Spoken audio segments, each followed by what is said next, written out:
Llega la hora de la verdad para pensar y analizar las noticias de Colombia y el mundo. La hora de la verdad en la red de Radio Red RCN con Fernando Londoño Hoyos.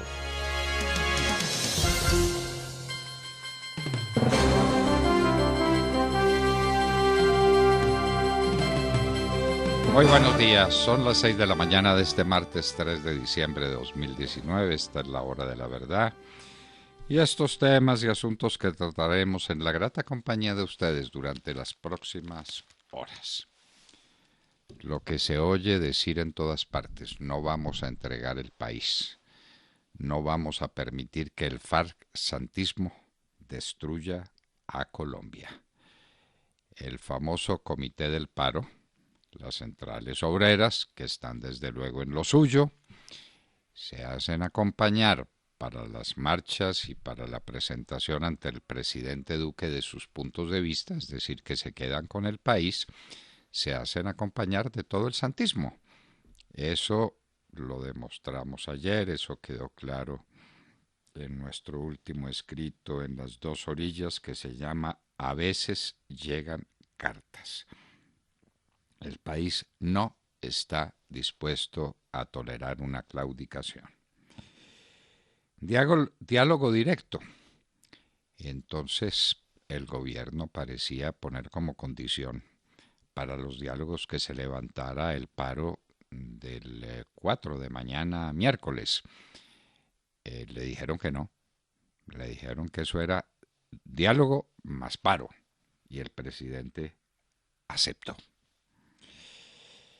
Lo que pasa con la reforma tributaria en el Congreso. Daremos la noticia y María del Rosario Guerra, especialista en estas materias, senadora de la República, nos lo contará. Los estudios de los Andes y de Andrés Felipe Arias sobre la cocaína. Ya salió la versión escrita en papel de esta pequeña obra, pequeña en tamaño, de Andrés Felipe Arias, que nos explica cómo vivimos de la cocaína. Ya la Universidad de los Andes tomó también el tema. Esa es la realidad. Somos unos cocaínodependientes en temas económicos, a través de las remesas, a través de la plata que supuestamente llega del turismo y a través de la introducción directa de grandes sumas de dólares al país, podemos sobrevivir y mantener un dólar en condiciones estables y que inclusive cae. Ayer cayó el dólar, está a un poco más de 3.500 pesos. Fuerte caída de Wall Street ayer. El Dow cayó 0.9%, está en 27.810 puntos. Más fuertes las caídas fueron en Europa.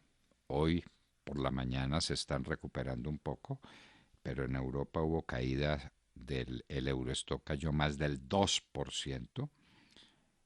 La China se ha mantenido estable. El petróleo a 56 y 61 dólares el barril. Y el dólar en Colombia, que empezó en 3.522, terminó muy cerca de los 3.500 pesos. Debe ser que le están metiendo plata a la organización de la campaña de mañana. No es imposible. Cristina Fernández de Kirchner, vicepresidenta de Argentina ante el juez. Antes de posesionarse como vicepresidente, tiene que comparecer ante un juez que le está adelantando proceso por corrupción. Mike Pompeo, el secretario de Estado de los Estados Unidos, dice que el fin de Maduro está cerca, pero excluye la posibilidad de una intervención militar, hablando de riesgos que tendrían los Estados Unidos en ella. No explica qué clase de riesgos. La última oportunidad del año para elegir magistrados de la Corte Suprema de Justicia. No lo vemos posible. No lo vemos posible porque el grupo de Maya Villazón, que es dueño del Poder Judicial en Colombia, insiste en elegir los magistrados suyos y hay magistrados magistrados que lo son de veras en las cortes, que no van a permitir que los nuevos magistrados no lleguen por méritos y por condiciones de juristas, sino que lleguen por su amistad con Maya Villazón o con ciertos personajes o con inclusive con la ministra de Justicia. No lo van a permitir. Los 6 inconstitucionales magistrados de la Corte Constitucional. Hoy hablaremos con la demandante que tiene mucho que contarnos sobre el particular. La doctora Astrid Buitrago presentó una demanda demoledora. ¿Qué va a decir el Consejo de Estado? Pues siempre es una incógnita, porque aquí el Consejo de Estado es capaz de decir cualquier cosa sobre cualquier cosa. Ellos no tienen rigor ninguno, eso es lo cierto, pero no tendrían de dónde escaparse. Los magistrados de la Corte Constitucional fueron elegidos inconstitucionalmente, porque faltó un requisito de la esencia del proceso, que es la convocatoria. Vamos a ver qué sucede. Cumbre del Clima en Madrid. Asistieron 50 mandatarios. Se esperaba muchísimo más. Fue un desastre. Esta era la cumbre que se iba a celebrar en Santiago de Chile, pero como Chile está que arde, está vuelto pedazos, la hicieron en Madrid con muy malos resultados. No fue Trump, pero fue Nancy Pelosi a decir que el Congreso de los Estados Unidos está comprometido con las medidas que deban tomarse para defender al mundo del cambio climático. A propósito de Chile, la situación de Piñera es desesperada. La última encuesta le da una favorabilidad del 10%. A propósito, nos preguntamos una pura curiosidad, ¿por qué hace rato que las encuestadoras no presentan resultados de alguna encuesta que hayan hecho o no quieren hacerla sobre la favorabilidad del presidente Duque? Ese es un tema importante, inclusive al presidente le sirve.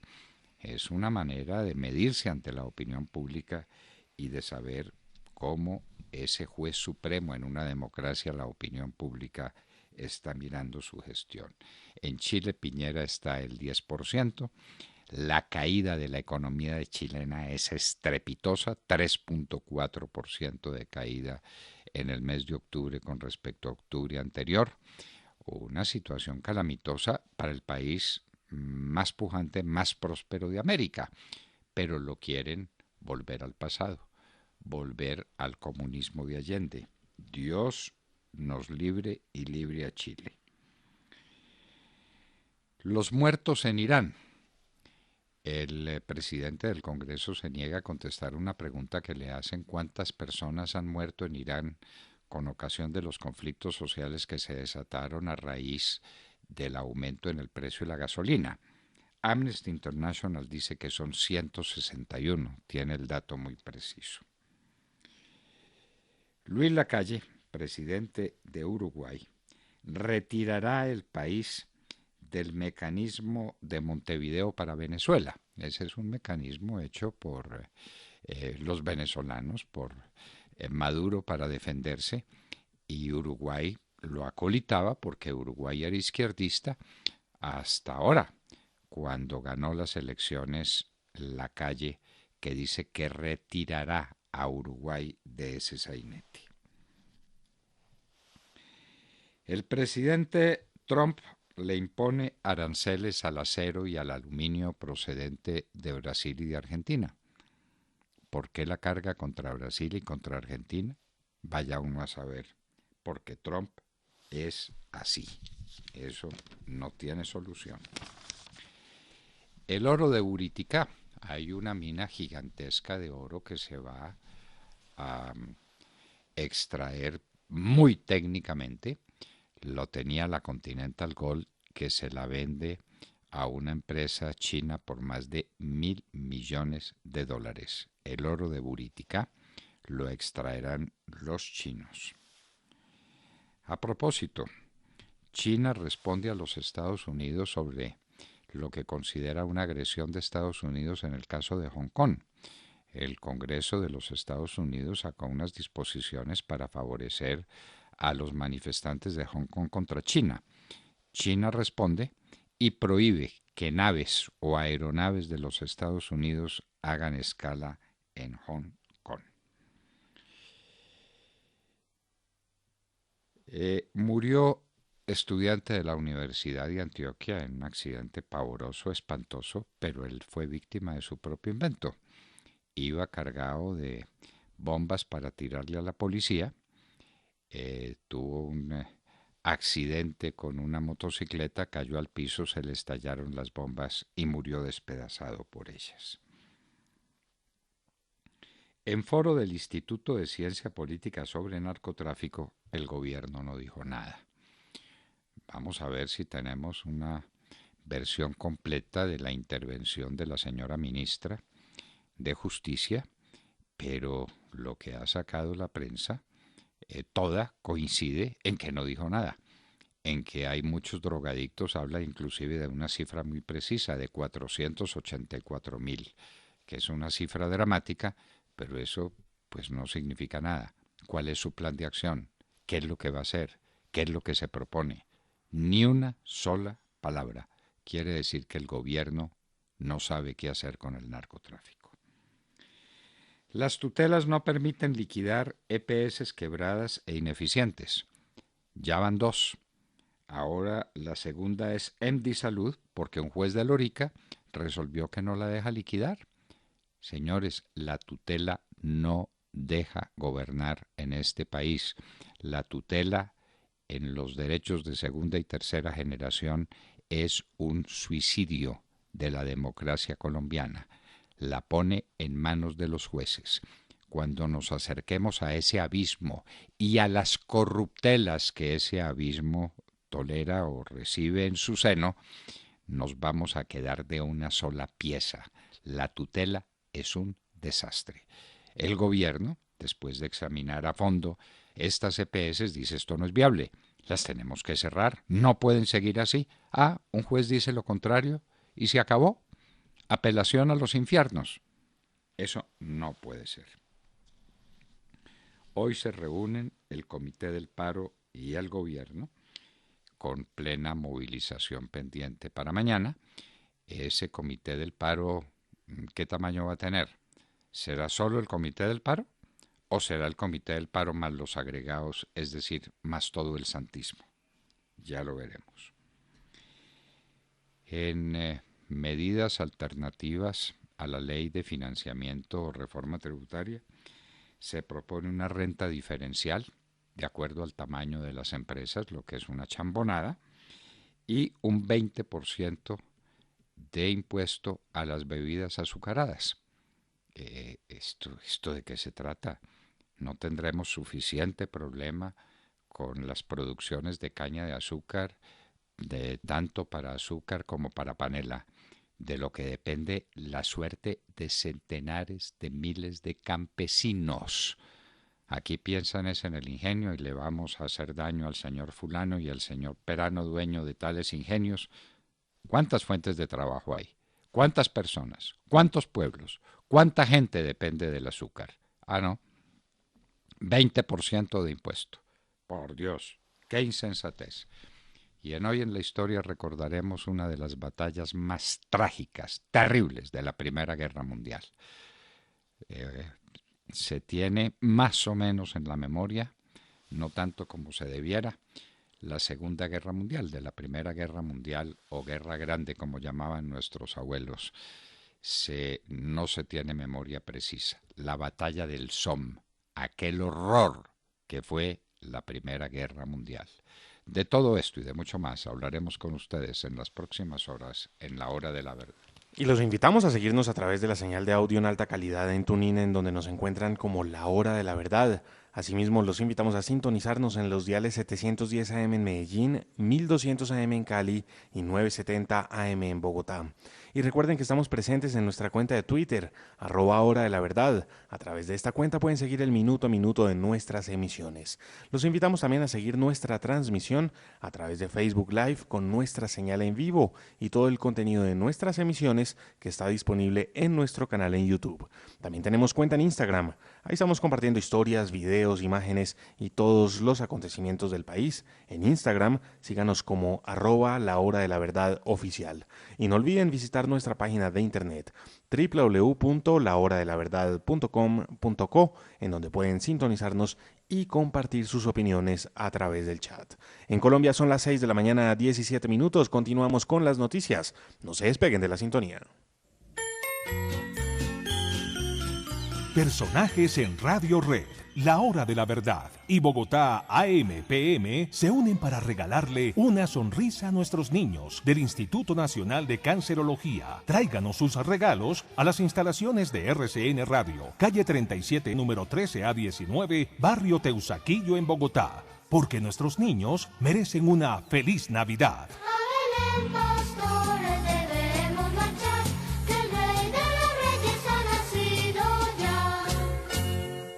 Una canción suya, Caballo, una de las más famosas, y este es un homenaje al Cholo Valderrama y a todos los llaneros de Colombia. Con esa canción tan especial y tan nuestra y tan de nuestros llanos, saludemos la mañana a Sergio Gel. Doctor Londoño, muy buenos días para usted, para todos nuestros oyentes. En lo que parece una arriesgada aventura, el gobierno nacional ha abierto dos frentes de conversación para intentar conjurar el paro nacional y las manifestaciones que iniciaron el pasado 21 de noviembre y que se han visto diezmadas en los últimos días, a pesar de que se siguen presentando desmanes y alteraciones del orden público, como las vividas ayer en Medellín, en donde un terrorista pretendió tumbar a un motociclista, falló en su intento, cayó al piso y explotó en pedazos con la detonación de las bombas que cargaba consigo. Pero ese es un episodio que ya podremos comentar más adelante, porque en este momento el interés que nos atañe es el de revisar qué hará el gobierno nacional ahora con dos frentes de diálogo abiertos. Uno, a través de la denominada conversación nacional, que busca establecerse como esa línea directa entre el gobierno nacional y la ciudadanía para sintonizarse precisamente con la ciudadanía y con las exigencias que ésta le ha hecho en la calle.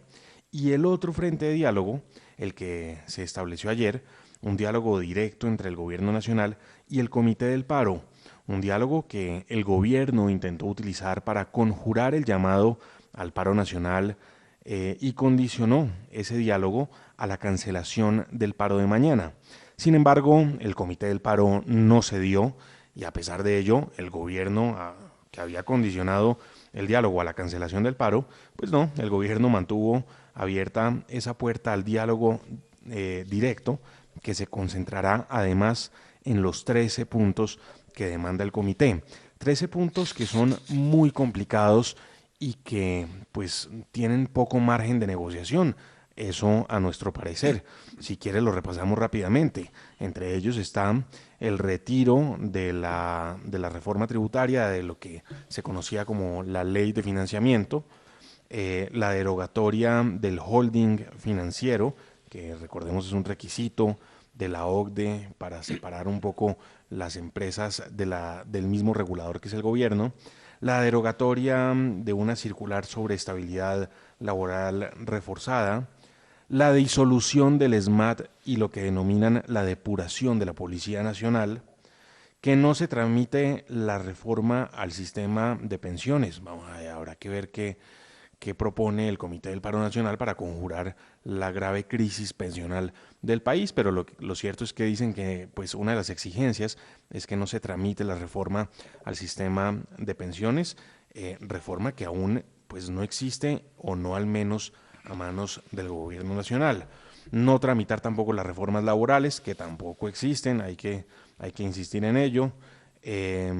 No adelantar proceso alguno de privatización o enajenación de bienes del Estado independientemente de su participación accionaria. Bueno, aquí el Estado ya ha desistido también de algunas ventas, eso lo hemos registrado en las últimas semanas.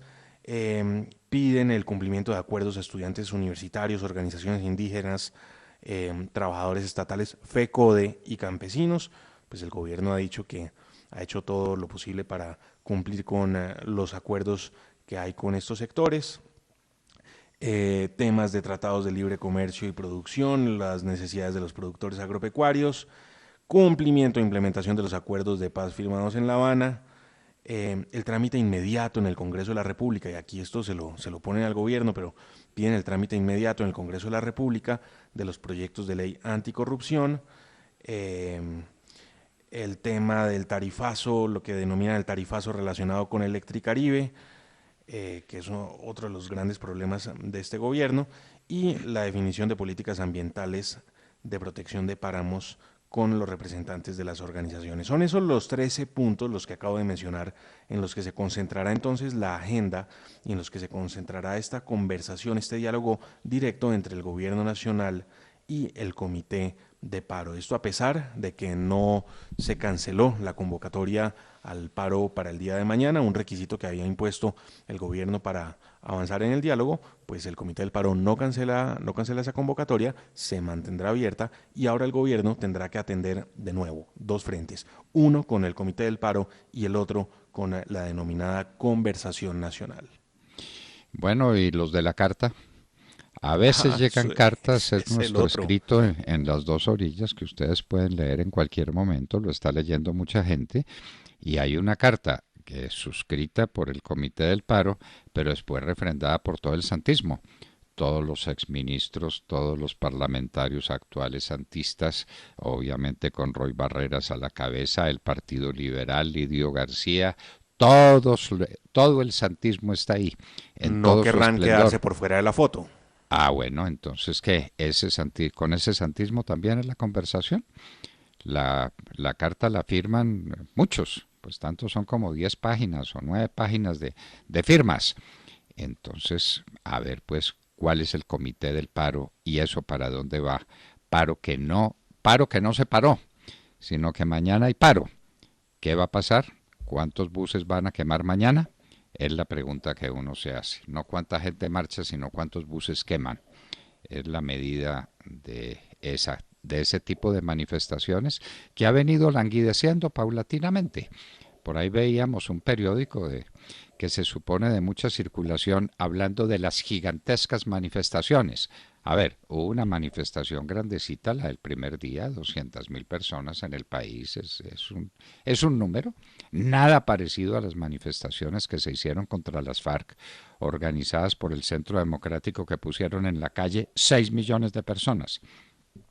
Estos fueron 200.000, y de ahí para acá, eso ha ido bajando hasta que llegó a 1.300 o a 1.500, y terminaron cantando canciones en el Parkway, cuando llegaron los indígenas. Eso estaba languideciendo, eso se estaba acabando, pero el gobierno les da un nuevo respiro, conversa con ellos, no sabemos con quiénes, pero hoy lo sabremos esta tarde y mañana lo contaremos, porque sabremos con quién se reúne el presidente y a qué. ¿A qué, sobre todo? El país no lo puede negociar, el país tiene un Congreso, tiene instituciones y tiene una opinión pública inmensa que no sale a la calle a tirar bombas, que no destruye el mobiliario público, que no ataca a los demás, pero que es la inmensa mayoría de los colombianos a quienes el gobierno, a esa mayoría no puede olvidar. Tatiana Guerrero. Buenos días, doctor Fernando, compañeros y a toda nuestra querida audiencia. La grave crisis social que se vive desde principios de octubre, gracias a las manifestaciones que iniciaron por el alza en el pasaje del metro y que estallaron en otros aspectos, tiene a la economía de Chile en crisis. Se conoció que la economía chilena cayó un 3,4% en octubre con respecto al mismo periodo del año pasado. Esto es el peor registro desde hace 10 años. Varios economistas que se encuentran analizando toda esta situación económica chilena manifiestan que en ese país hay un dólar más alto, 15% más alto. La banca está restringiendo el crédito y está subiendo las tasas de interés, producto de una mayor aversión al riesgo de las empresas. Además, se habla de la desaceleración en la recaudación en impuestos, pues disminuirá entre 2.000 y 4.000 millones de dólares, por lo que Chile va a tener un fisco más débil. Por último, también hablan que el desempleo podría pasar del actual 7% al 9% en el próximo trimestre, lo que dejará una economía muy débil para 2020. Y es que el gobierno chileno no solo anunció la caída de su economía, sino que también anunció que rebajó hasta el 1,4% la previsión de crecimiento económico para 2019, lo que supone hasta 0,8 puntos menos con respecto al último ajuste. Y estimó que para 2020 una expansión de entre el 1 y el 1,5%, y todo esto por el estallido social que se vive desde principios de octubre. Por su parte, el ministro de Hacienda, Ignacio Briones, manifestó que estos no son meros números, que implica que miles de empresas y empleos están hoy en riesgo. Mientras el país no retome la cotidianidad, la actividad económica funcionará a media máquina. Además, dijo que se habla de un plan de 5.500 millones de dólares para reactivar la economía. Estas noticias no son buenas para el presidente Sebastián Piñera, así como también no son buenas todo lo que tiene que ver con su popularidad, pues se registró un mínimo histórico en esta popularidad al ubicarse en un 10% según la encuesta de CADEM difundida ayer. Tras muchos días, más de 40 días de estallido social, la gente tiene un 82%, o los chilenos tienen un 82% de desaprobación en la gestión del mandatario chileno. Bueno, de manera que Chile, que era el país próspero de América Latina, el país que había llegado a cotas de desarrollo económico, de país industrializado, lo cogieron estos bárbaros a pedradas, a quemar el metro, a destruir la economía, y ahí están los resultados. Caída del 3,4% en octubre con respecto a octubre pasado. Eso es a octubre último, sí, del año pasado. Eso es una catástrofe. La falta de recaudación de impuestos pararon ese país, lo pararon. ¿Tienen nostalgia de Allende? Estos jovencitos que son seguidores del Che Guevara además y llevan las camisetas del Che y todo le parece maravilloso ese régimen comunista. Les preguntan quién es el Che y no tienen ni idea de qué fue el Che. Estos jovencitos no vivieron la época de Allende. Y no saben que en la época de Allende sus papás, que parece que no les han contado tampoco, tenían hambre. Y hacían fila en todas las tiendas de Santiago a ver qué cosa les vendían. Cualquier cosa que les vendieran estaba bien. Santiago de Chile era un desastre y Chile entero se moría de hambre en la época de Allende. ¿Quieren volver a esa época? Bueno, nadie se los prohíbe, pero qué insensatez, por Dios. De Mar Córdoba. Doctor Fernando, compañeros de la mesa, oyentes de la Hora de la Verdad, muy buenos días. Pasan los días y la cuenta regresiva para que se logre aprobar la ley de financiamiento, que cuenta con alrededor de 136 artículos y unas 200 proposiciones que deberán debatirse desde hoy, pues ayer se pretendió arrancar la discusión en las conjuntas terceras de Cámara y Senado, pero cayeron en la cuenta que por cuenta de los paros de la semana pasada, la convocatoria que estaba vigente era para el miércoles 27 de noviembre y solo se pudo anunciar ayer para que hoy se pueda asumir el asunto en las comisiones. Pero el tiempo no se pierde. El jefe de Cambio Radical, Germán Vargas Lleras, y algunos de sus congresistas asistieron a una importante reunión en la Casa de Nariño, donde le propusieron al gobierno nacional 8 cambios fundamentales en la reforma, donde lograron el apoyo sobre 6, lo que sirvió para que Cambio Radical se comprometiera de manera pública a apoyar esta reforma tributaria que con esos votos del partido de Vargas Lleras logra las mayorías. En alguna dificultad, pero las logra. Desde ya por temas de tiempo, porque esta semana solo hubo sesiones ayer y hoy, recuerden ustedes que mañana hay el gran paro nacional y entonces se tendrá que plantear la posibilidad de ir a sesiones extraordinarias para aprobar la ley de financiamiento que debe quedar lista antes del 31 de diciembre de este año. Según nos dicen, el gobierno está tranquilo. En varios escenarios, el ministro de Hacienda, Alberto Carrasquilla, ha dicho que esta reforma generará más ingresos fiscales por 3 vías: el mayor crecimiento económico producto de una carga tributaria empresarial más liviana, la eficiencia de la factura electrónica, que el año entrante abarcará a más establecimientos, y claramente la gestión efectiva de la DIAN para cobrarle a los morosos en el país. Recordemos que en la reforma quedó el llamado componente social, que anunció el presidente de la República, el presidente Iván Duque, con el que se pretendió tranquilizar a los del paro nacional, que no los ha tranquilizado porque precisamente por eso mañana otra vez habrá paro, con medidas como la devolución del IVA al 20% o más pobre de la gente en Colombia, la reducción escalonada del aporte en salud del 12 al 4% para los pensionados que ganen un salario mínimo, los 3 días sin IVA en enero, julio y octubre para todos los colombianos y los descuentos adicionales para las firmas que empleen jóvenes entre 18 y 28 años. Veremos cómo avanza hoy la discusión de la reforma tributaria en las comisiones terceras, donde seguramente se podrá pulsar qué tanta fuerza tiene la iniciativa del gobierno. Algunos dicen que esta será una prueba de fuego para la ministra Nancy Patricia Gutiérrez, que deberá lograr las mayorías para dejar hecha la tarea. Preguntas son las que tenemos y las que nos llegan. Al fin, ¿cuánto se va a recaudar con la reforma tributaria o la ley de financiamiento o de estabilización? ¿Serán los 11 billones de pesos de los que hablan o mucho menos por el famoso componente social, de donde habrá que restar un dinero que no se contaba con él? ¿Y cuánto nos valen las propuestas que ha hecho Cambio Radical y si ayudarán para que se apruebe? Porque en últimas, doctor Fernando, esto terminó con que ustedes me aprueban y yo los apoyo, en el caso de Cambio Radical, que termina siendo el partido decisivo para el futuro de la ley de financiamiento. Los 11 billones ya quedan reducidos a 8. Le quitamos los 3 de los componentes sociales. Los 3 de los componentes sociales y ya estamos en 8. ¿Cuánto valen las 6 propuestas de Cambio Radical que quedaron aprobadas en la conversación de ayer en Palacio? Ni idea. Ni idea, sí. Pero pues Cambio Radical no se transa por menos de 2 o 3 billones más. Entonces uno se pregunta cuál es la ley de... la ley esta, que ya no sé cómo se llama, ya no sé cómo llamarla. Ley de estabilización, sí, ley de financiamiento. De crecimiento, de reforma tributaria, bueno, la ley que es vital para que el gobierno sea viable el año entrante. Ya lo veremos. Tata Castro. Muy buenos días a todos. La noticia deportiva de hoy tiene que ver con el argentino Lionel Messi. Tal como se esperaba, Messi fue el ganador del Balón de Oro, premio que entrega la revista France Football cada año al mejor futbolista de la temporada, ceremonia realizada ayer en París. Con este ya son 6 los Balones de Oro que gana el argentino, llevaba 3 años sin conseguirlo, desbancó a Cristiano Ronaldo, al portugués Cristiano Ronaldo, y a Luka Modric, el croata, este último el encargado de entregar el premio a Messi.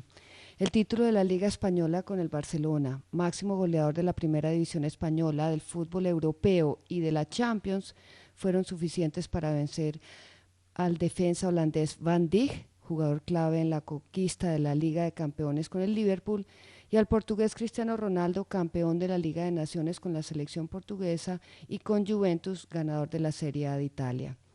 Así el señor Messi, doctor Londoño, con 32 años se convirtió en el máximo ganador de la historia del Balón de Oro, con 6 en total, 1 más que Cristiano Ronaldo.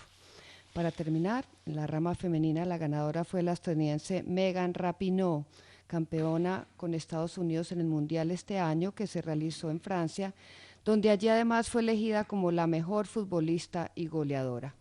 La capitana de la selección estadounidense, con 34 años, es recordada no solo por su buen fútbol, sino también por ser un ícono de la oposición al presidente Donald Trump, negándose a visitar la Casa Blanca luego de conseguir el bicampeonato mundial en París este año. Más adelante, en nuestra sección deportiva, ampliaremos esta y otras noticias. Lionel Messi, qué jugador prodigioso y qué caballero, qué señor. Siempre al lado de su mujer, de sus hijitos, que celebraban de contento, especialmente el más chiquito, el niño de 4 años. No, daba saltos en esa silla de felicidad viendo a su papá como el mejor jugador del mundo. porque eso es lo que es Messi, el mejor jugador del mundo, quien habló con unas palabras ya que sonaban a despedida, ¿no?